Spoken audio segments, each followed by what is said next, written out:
have many live vote on the live. Maybe live vote on the live. Okay, so um from Queens, New York, right? Yeah. Queens, New York. Okay.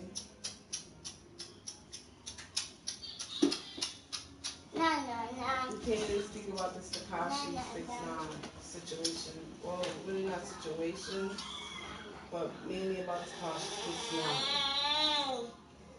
Now, we want to break down the night that we met him. He was walking down the Ave. We was walking down, he was walking up. He was quiet, humble, worried.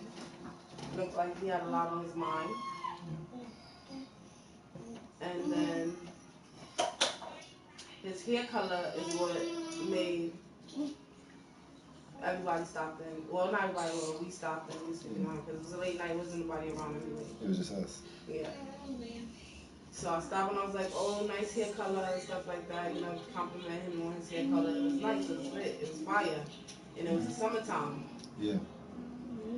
Real short Mexican kid, real short. Right? So then after that, he stopped, he said thank you. Then you and him was chopping it up for a long time.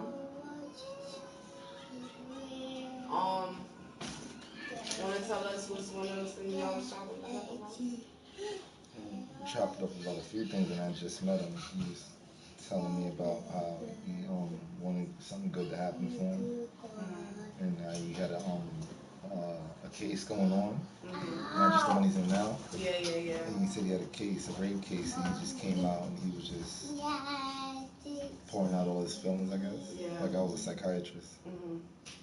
I remember overhearing that because I stepped aside and let you guys talk. But I remember overhearing that. He was saying that, you know, he was like, man, you know, they trying to blame him for such a thing. I don't want to speak on it, but, you know, they was trying to blame him for the situation between him and the young female. And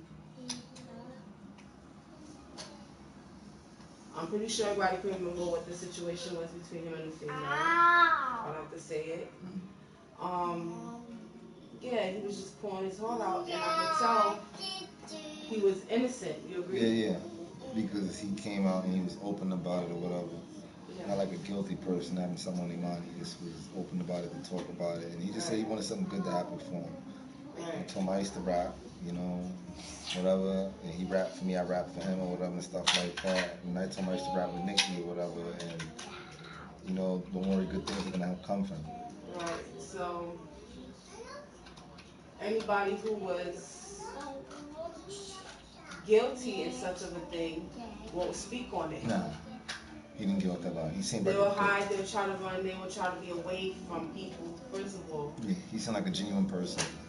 Yeah, you can tell he was innocent because he was pouring his heart out to strangers. Yeah.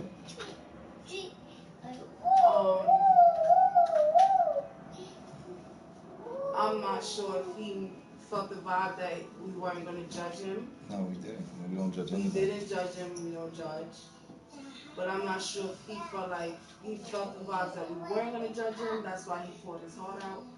Or I'm not sure if he got the vibe that, you know, that not only that we were good people, but if he was just trying to, if he got the vibe that, I don't know, that we were the right people for him to pour his heart out to, or, I don't know, because he was just pouring his heart out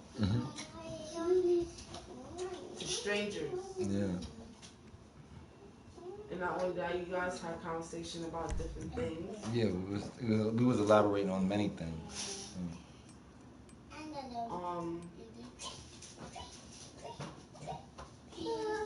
Now,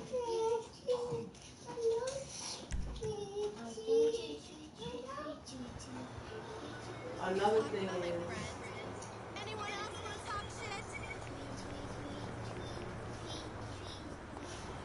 No.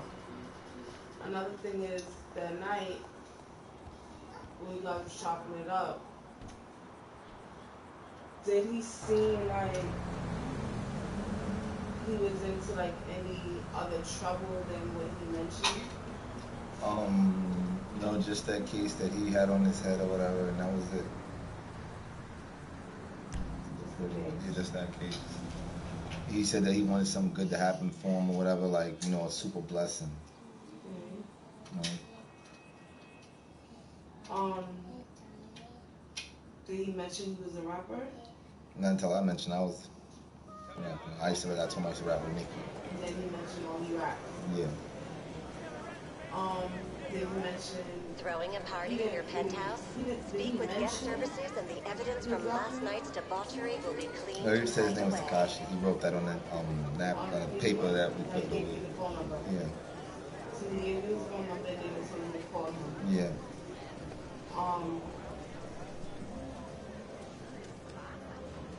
Okay, so you guys was chopping it up, and did you mention that he was like affiliated with? No, he wasn't affiliated with anybody. He wasn't affiliated with nobody. He was just quiet by himself.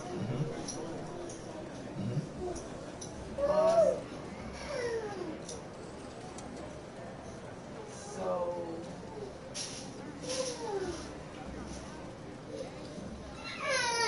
you see him in the beginning of summer, midsummer, and after that, it's like after seeing him, it's like he blew up. Yeah, right after, like. It was a few weeks, months. A few weeks. I'll say I'll do the 90-day thing. 90 days. 90 days, 3 months. It felt like 1 week. If I would say it felt something like that because it happened so quick. Yeah. It happened so quick. Right after he seen us. Yeah. Seen him on TV with the Treyway. Yeah. And he's like, wow. It happened. It happened for him. That's good. Yeah. The dream came true again. And it was twice for me because this happened with Nicki Minaj. Yes. 6ix9ine. And it was funny because they both did a song together, so that right there was like God just, you know, his blessings came true. Yeah, signs, yeah. He wanted something, he was praying to do that. He wished something big happened for him. Correct. And then all of a sudden it happened. Yeah. God is good. And right after that happened, this whole situation he's going through happened. Yes. So it's like everything happened back to back, back to back. Within the span of 1 year, yeah. All in the span of 1 year. All in the span of 1 year. Yeah.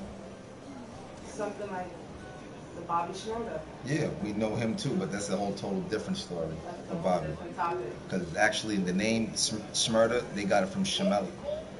But that's another story, yes. Yeah, I didn't want people Yeah. to know who's background, but that's a whole different topic. Yeah. So everything happened back to back, so fast. Now,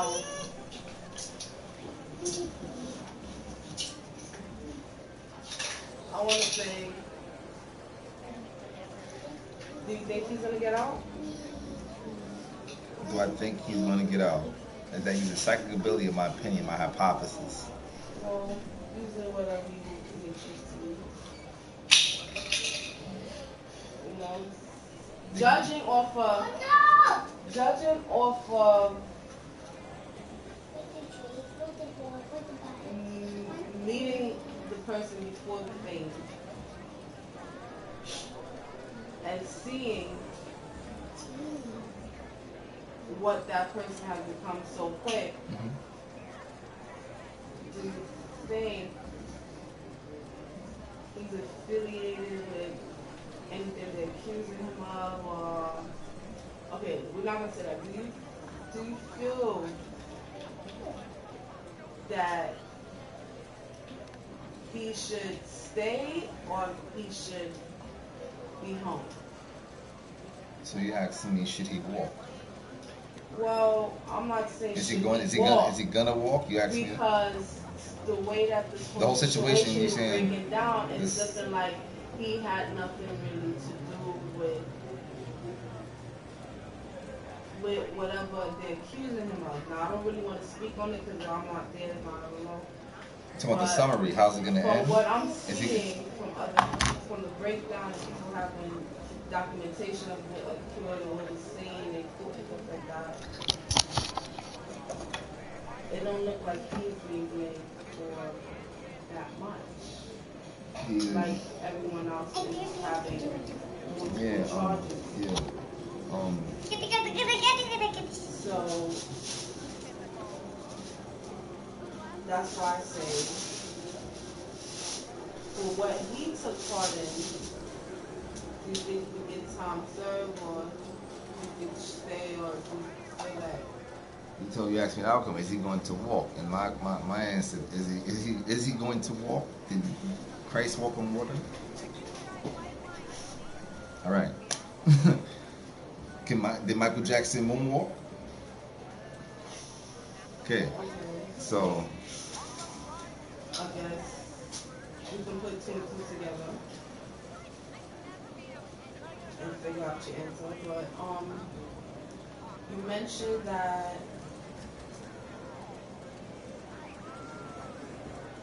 he was rapping. yes. How long he was rapping?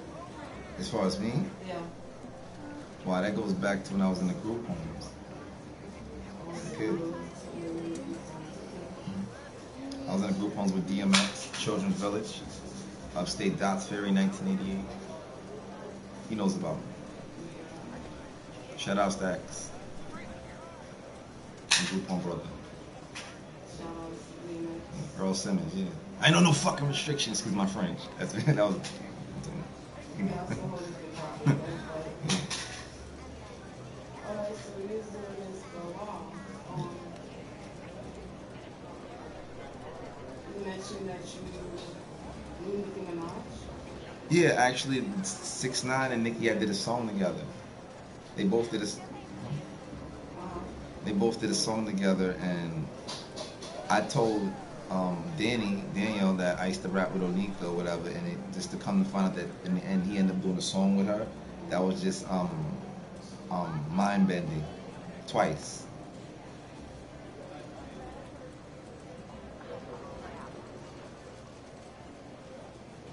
Okay, so wait, can you repeat that last name? Harmony.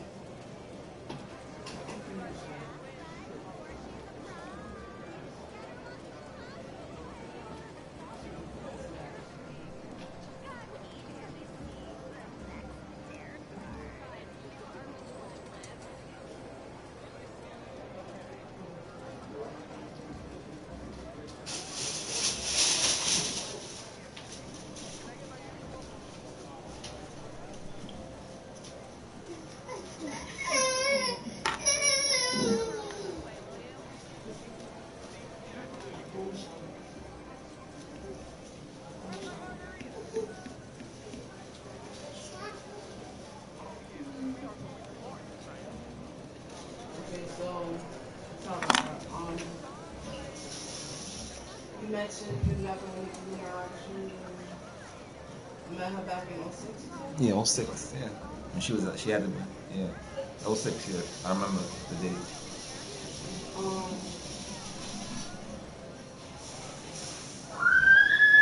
So you met her in 06. How did you meet her? I was walking on Jamaica Ave, and I'm known in Jamaica for rapping with Lloyd Banks. His name was Chris. Before he was with G Unit, I used to rap. So when I was walking down Guy Brewer, I went into the store and I seen Fendi. Whatever Fendi was saying, yo, that's him. And he orchestrated a battle right then and there with a few guys in the store. I go in my pocket and pull out a nickel or whatever, buy a 5-cent gum, and then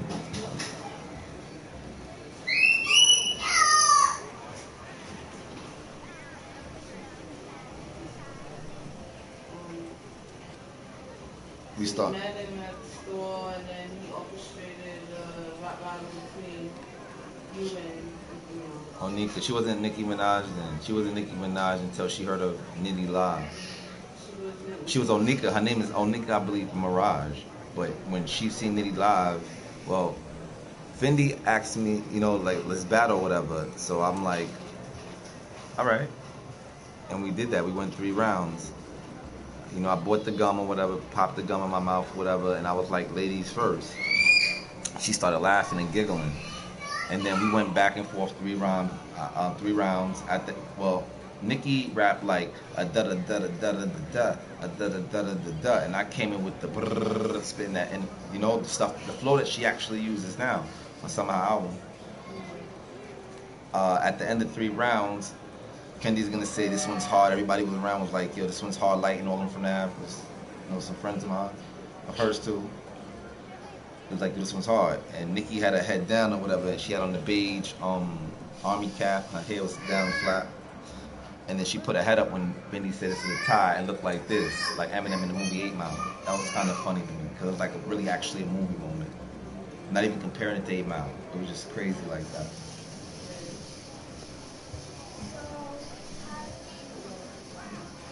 So how did you met Nicki Minaj? Yeah, that's how I met her. After that, I pulled her to the side out in the front of the store and started telling her she's gonna be one of the best rappers in the world in the future, and we was gonna take over the world together. She was like, yo, you the illest, and I'm like, nah, you the illest. She was a superstar. I kept on using the word superstar, and if you notice, she uses the word superstar frequently. Right here. I told her that. I was the first one to tell her that. I'll take a lie detector test, CAT scan, you name it. So she gave you her number? Yeah, she gave me her number, and she asked for my number, and I couldn't give her my number, and I explained to her, Nikki, why, because my grandmother and them.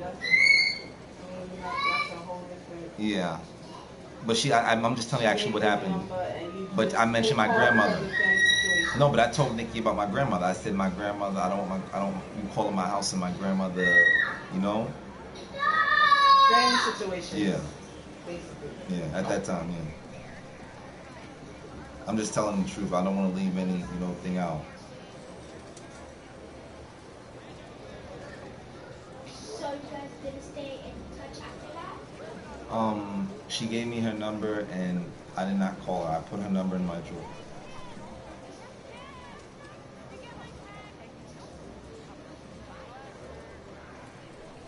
So did she did any other?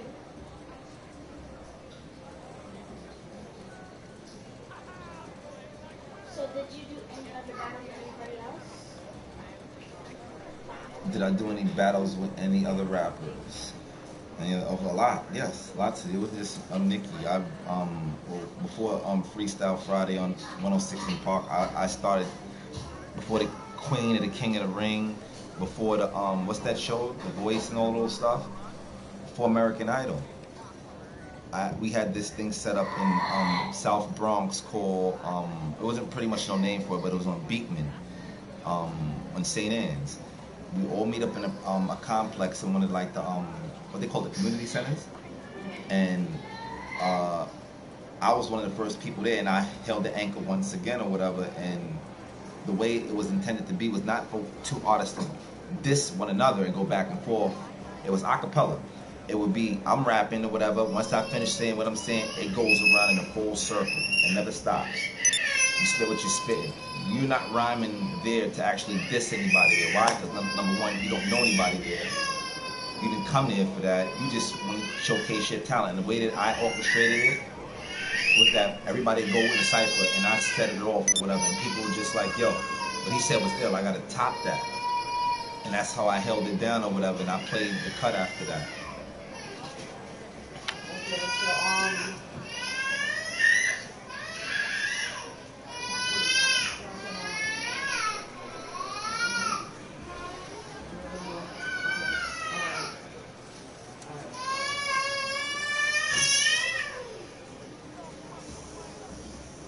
so you mentioned that you was, You knew DMX as well. Earl Simmons, yeah. Me and him was in upstate Dots Ferry's Children's Village in 1988. His cottage is right next to mine. Yeah, I got to know him on the main basis because I got into a fight up there, and he heard about me because I'm the kid, you know.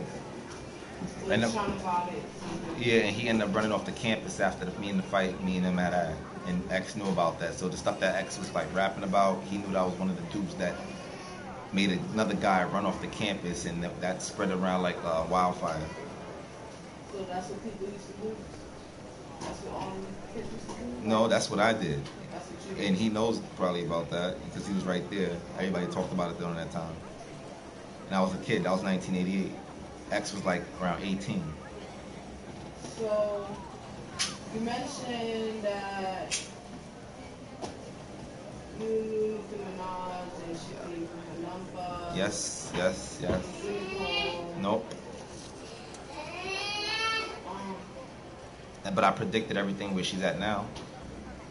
That's a fact. So basically, you missed out the chance of me. I don't say it's a chance because no, it's not a chance or whatever. I predicted everything that happened. I was supposed to be a part of that act. It's supposed to be Nicki and Nitty. Fendi knows that. Nicki knows that. So it's supposed to be A rap group, you guys a team rapping together. Yes, but when I didn't call her, I remained in the dark. And she grew up with. Yeah. And I didn't come out and do any videos, anything like that to try to, I just enjoyed her success from a viewer's point. Okay, so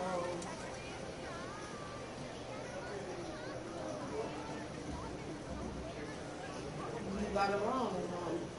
Where you from? Queens? Queens what? So, Jamaica, Southside Jamaica, but I grew up in the group home. Oh, So I was all over. That's how I ended up knowing a lot of people all over. I wasn't like a kid on one block and just went to a school, one district, and know that one. I was everywhere, upstate, everywhere. You name it.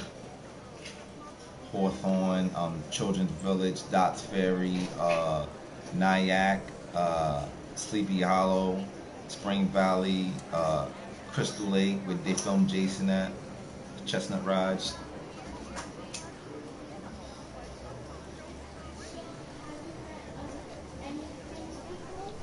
Alicia Keys. I know Alicia Cook. No, Alicia Keys. Yeah. Yeah, I'm pretty sure you know a lot of people. You said you Me and her got kicked out of a club one time because some dudes try to. I don't want to. You know what? I don't think I should elaborate on that because her and Swiss are doing some stuff right now, and I don't want to shed any light to the thing with her. But Alicia made a song called "Teenage Love Affair" because I was standing up for her and a friend when a whole bunch of guys were trying to jump up her, not us, and I stood up for them without a gun, actually. Bless.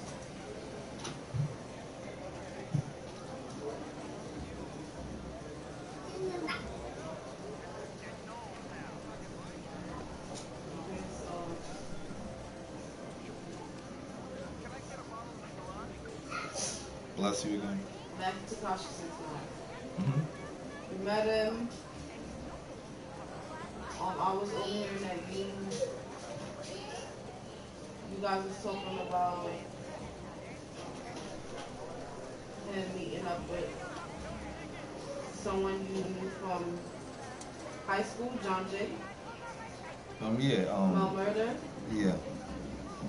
So he's mentioning that he was the blood or whatever. He asked you if you was in the gang. Yeah, told him Because you showed him his flag, your flag, and he's confused on the flag? Yeah, this. When you mention that, everybody knows about gangs and flag. This is how you can tell it with telling the truth. The flag. This is the key. The whole Tekashi 6ix9ine style. If you can see this. So I said, these are my colors, or whatever. And he thought it was a gang. Yeah, and I said, you gotta rep it right. And I said, no, it's good, not a religion. So he asked you, what's that? I said, yeah. And I told him it was Rastafari, Ethiopia flag. Okay, so because he thought you was a Crip or a Blood. Yeah. But then you showed him that. Yeah, I showed him this. And then you told him now you wasn't a Crip or a I might Blood, have known. but you knew I knew A few people. Yeah. And you mentioned you went to school with my mother, you knew her mother. Yeah. I knew Melly or whatever. We used to go. I used to actually got him into rapping or whatever. You know, I was known in school. It was me, him, and Foxy Brown's brother Gavin. Pretty boy, I know him. Because he used to play for the basketball team. Move that control, move the joystick. Joystick.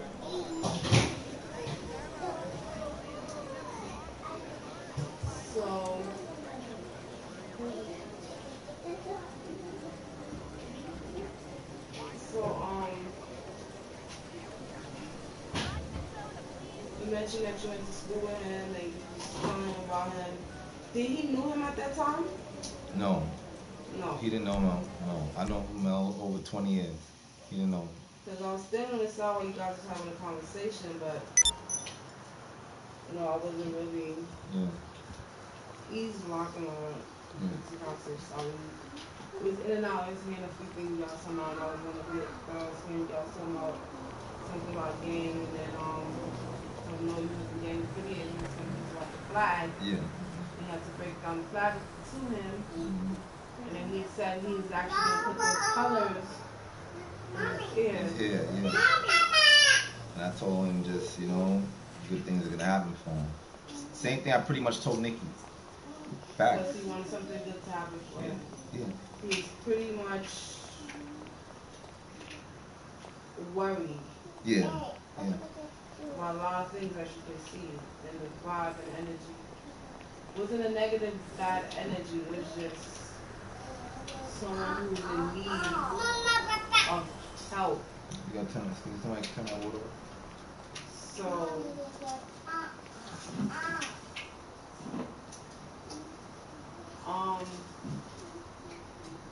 go.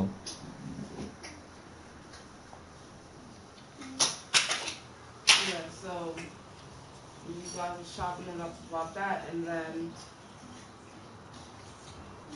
he didn't know them. So after that conversation you had with him, and him not knowing the person that you were speaking of, which was not Matrix, he didn't know him at the time. Nah, because my phone was with, he used to rap. So, how did he get in touch with him? Not sure. I know my friend used to rap with Jim Jones and stuff like that, but I told Mel I was the one that got Mel in the rap from the get-go. Not sure how they got in touch with each other. No. Yo. But they was in touch with each other. Yeah. A few months after seeing that. Yeah. A few months after seeing him, meeting him, and then seeing how fast he grew up and who he was with, was kind of surprising, right? It was more than surprising. It's just like, and we're just sitting there watching all of this or whatever and stuff like that. We didn't try to jump up, or we didn't go on IG like, yo. I tried to calm him down. I typed stuff, but it was like 2 billion people, like not literally 2 billion people, a bunch of people. My message didn't get to him or whatever. I could have stopped this whole thing from the rip, I guess. As far as him going on the internet and doing all of those things, because I told him from the beginning, like, yo, we're about peace, Yeah, so it was like, you don't know where that came from, because I wasn't the person that we met. No. So it was just like 2 different people like that. Yeah. But even though people try to portray one person, He wear a mask. He was wearing a mask. But you are who you are. The tiger never changes his stripes, and neither does the He's zebra. a nice person. Yeah. So he was giving out money. That tough guy image. He is a nice person, right? You can agree. Yeah, he was talking stuff, but you would also see when he would talk stuff, but the actions, he would give out money. I'm sure he gave money to the people in his circle. Yeah. Is when you stop giving money? I don't know. Because he said something with his management. I don't know. When he was on the radio. Yeah, so I heard he was not getting his full payments and he got scolded, but that's a whole different topic. Yeah, we like to You gonna get to the basics. You know, so we ain't gonna touch that right now. But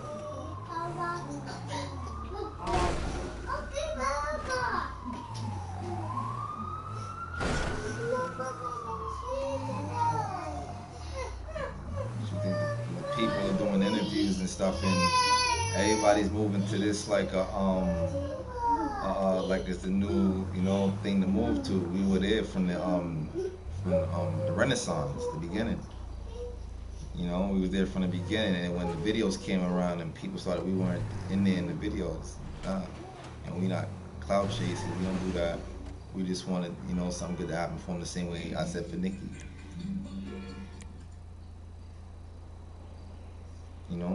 And it did. Now I was proud that he made it, but that whole thing could have been turned for something positive. Because he was reaching a lot of kids. And I think if he would have did something positive with all that energy, he would be bigger than what he is right now.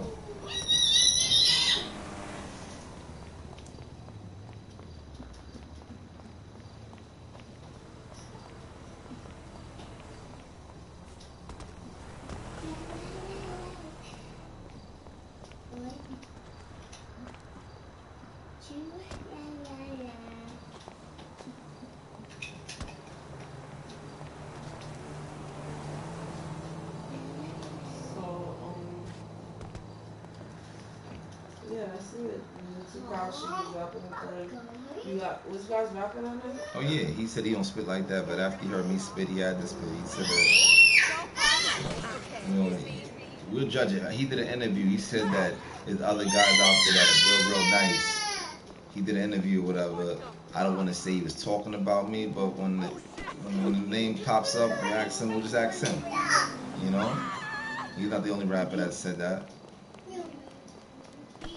A lot of people know me. I used to work with Interscope Records. I used to bring Death Row stickers to school. I told him, Mel, you should see all my Death Row stickers. I used to work with A&M Records, Interscope. And it's a break it down. And I used to bring stickers to school or whatever and stuff like that. Mel seen that I was serious with the music. It wasn't like I was just. There was no cap, and we didn't have no internet like that. It was America Online. You mentioned that you have a blue. Oh yeah, I had a blue Averex. So yeah, I came to school with my blue Averex or whatever. And he had seen that. He's like, yo, they got the red one. Where'd you get that from? Or whatever. I said, Delancey on Essex Street. Right there in LES, Lower East Side.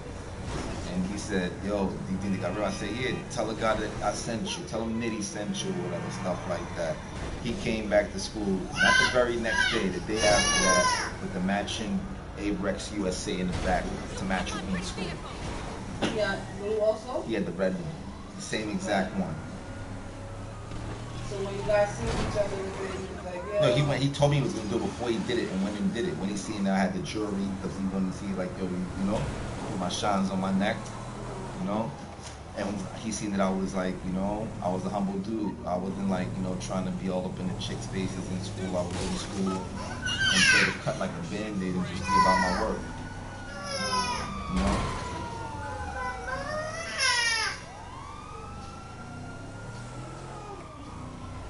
But Mel, overall, he's a good dude. He was a good dude. No. Yeah. If they're gonna judge that man and go back on his past or whatever, he didn't get no fights in school, nothing like that. They had the Latin Kings that was up in my school, the twins from Park Slope. Shout outs to them. They was cool with me, whatever. I was cool with Mel Murder, whatever. There was no problems whatsoever. I was known in John Jay in Brooklyn. No, the only high school you went to John Jay. No. That's in Brooklyn. Oh, in Brooklyn. Yeah. I went to high schools in the Bronx. I'm known all over.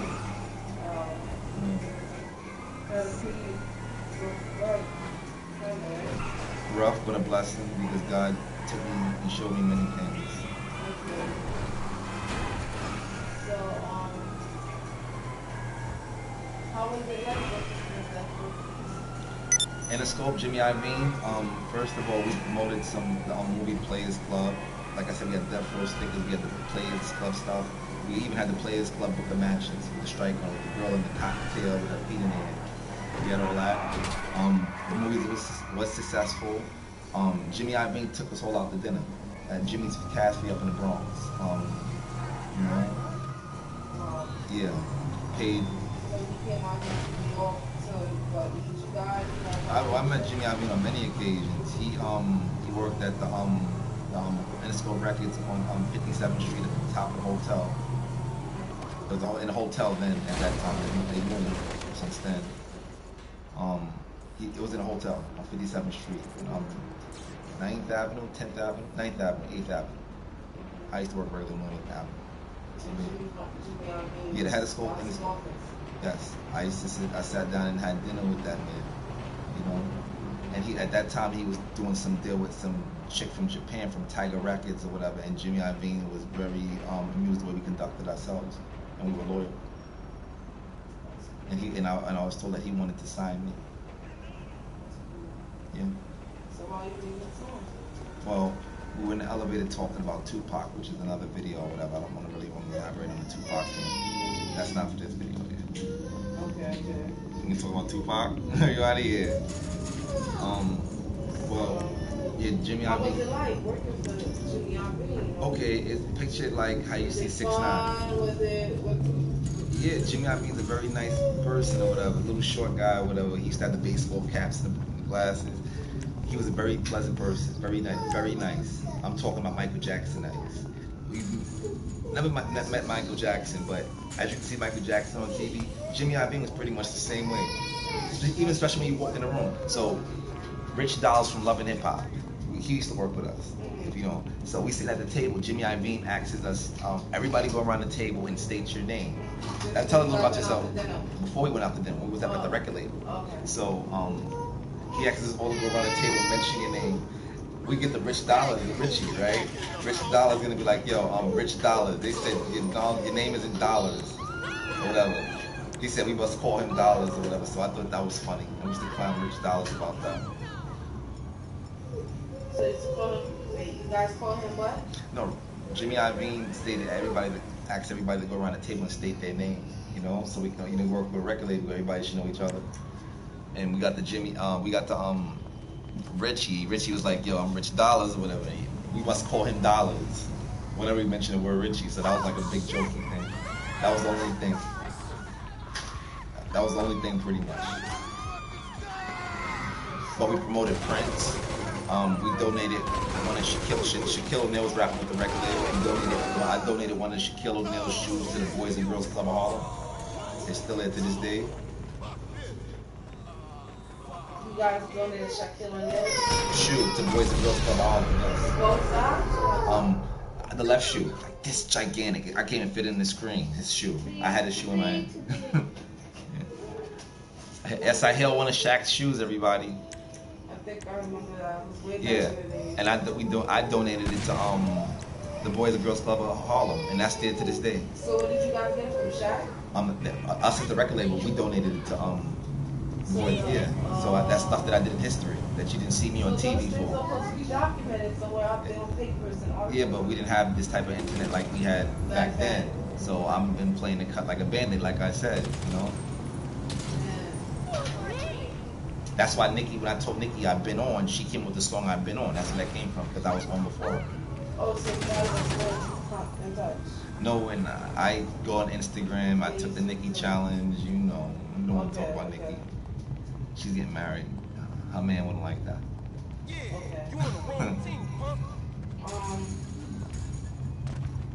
Really?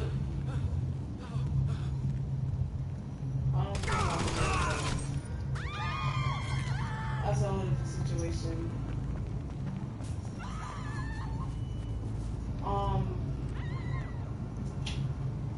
Yeah, that's a whole different situation. That's just not going on. So,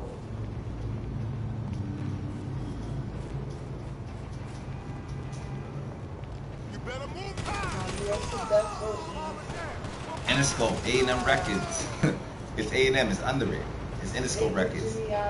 Yeah. I mean, who else was on the Death Row East team? Not Death Row East, Interscope Records. You had Public Announcement. You had Prince. You had Shaquille O'Neal. You had Rufus Black. You had a lot of Nowadays you have Eminem, Soulja Boy, 50 Cent. They weren't around then. I'm talking back before they even got. But like, so Jimmy Iovine was your boss. Yes, he was the head of the Interscope Records. And I sat down and ate with him. Yeah, that's a fact. How did you get that position? Boxer, Tupac's bodyguard. Tupac's bodyguard. Yes, everybody. Wait, Tupac's bodyguard, correct. Hold up. Why are you gonna say we're getting deep? Because I talk about Tupac? Shout outs to Tupac, shout outs to Boxer, yeah. So you got that job From Tupac's bodyguard. With Jimmy Iovine. Yeah. Tupac's bodyguard. Yes. And how are you connected to Tupac's bodyguard? Boxer. Okay, that's Tupac's bodyguard. Yeah, he bodyguard Boxer, Teddy Riley, a lot of people. Wait. Puffy. Hold on. Tupac's bodyguard. Yes. What's his name? Boxer. I got a picture on him on IG.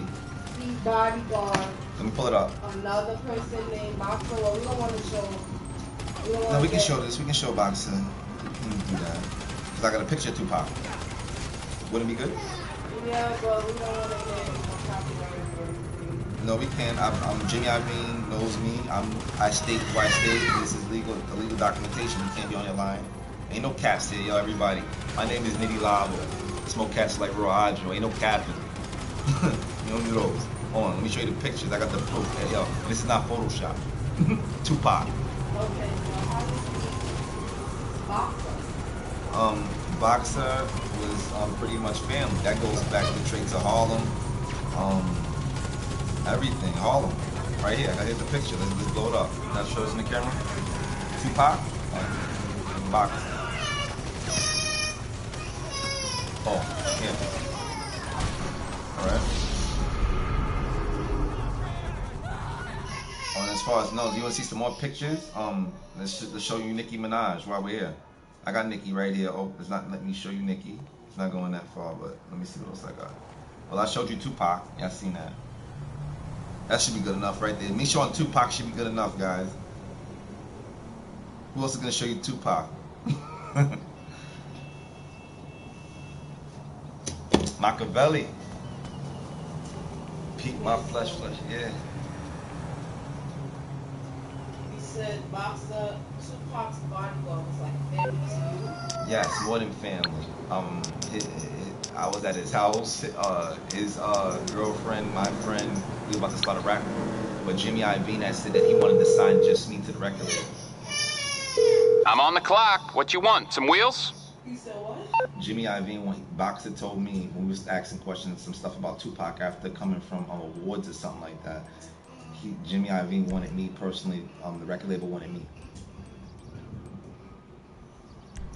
I'll get there as soon as I can. So you was on a team? I was more than a team. A rap team? Yeah, street team. Oh, so you was a part of the street team? Yes. That's a rap group? No, that's when you back in the day that was considered like the guys that would go out and put up stickers and stuff. Okay. Posters and promotion, yeah. That's what I would do. So Jimmy Iovine wants to hire you.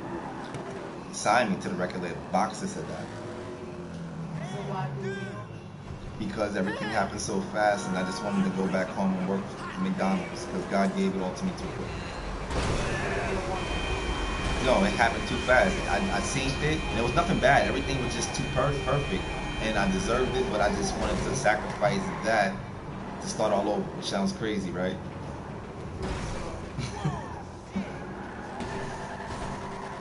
You said no thanks. No, I didn't say no thanks. I just You just said let me get back to you or something? no, I didn't say nothing like that. I just went along with the program pretty much and was just humble. I didn't say much. Stopped coming around, working, doing other stuff. Because I was only saying I just got out the group home, so I just wanted to go try other stuff. I was on a fast. Listen, I was on a rocket ship headed into orbit.